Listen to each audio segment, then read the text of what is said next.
mother is Christian and my father, he's a Muslim. So. His mother is a minister, his father an imam. Bilal Ansari is a direct product of religious diversity. Interfaith is part of my blood. Ansari is 6 credits away from getting his master's in Muslim and Christian relations. On most days, he's buried in books. He is a student in the Islamic chaplaincy program here at the Hartford Seminary in Connecticut. I'm going to be an imam inside of the greater community and a chaplain. I'm going to be effective inside of the institutions that I work and serve in. There's no other program in the country like it, a Christian seminary where you can train to be a Muslim chaplain. Here, Muslims, Christians, and Jews all learn together in the same school.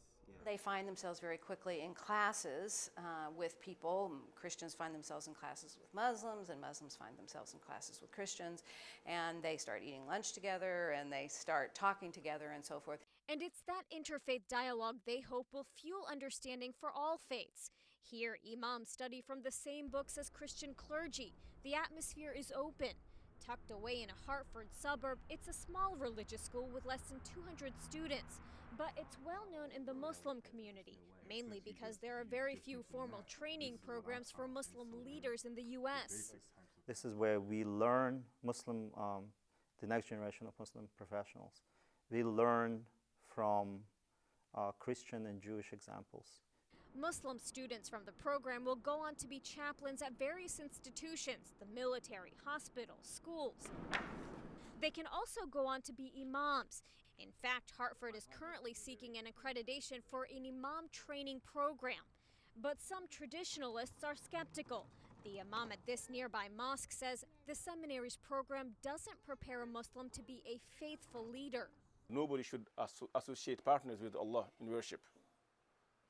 That's the basics. And I don't think that any Muslim should compromise this. We can't compromise this. We worship Allah and Allah alone. And it's not just conservative Muslims who have a problem. Others argue the school could become a breeding ground for terrorism. With the violent rhetoric surrounding the Islamic Center near New York's Ground Zero, the students here find themselves defending the program. People who have that idea of that Hartford Seminary would be a breeding ground for terrorists, they should come, they should come and visit. The students remain optimistic that hopefully, over time, people will have a better understanding of Islam, and these pupils plan to be a part of the change they seek.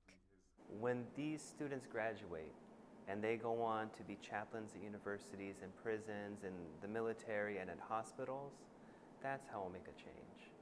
In Hartford, Connecticut, Bonny Ghosh, The Associated Press.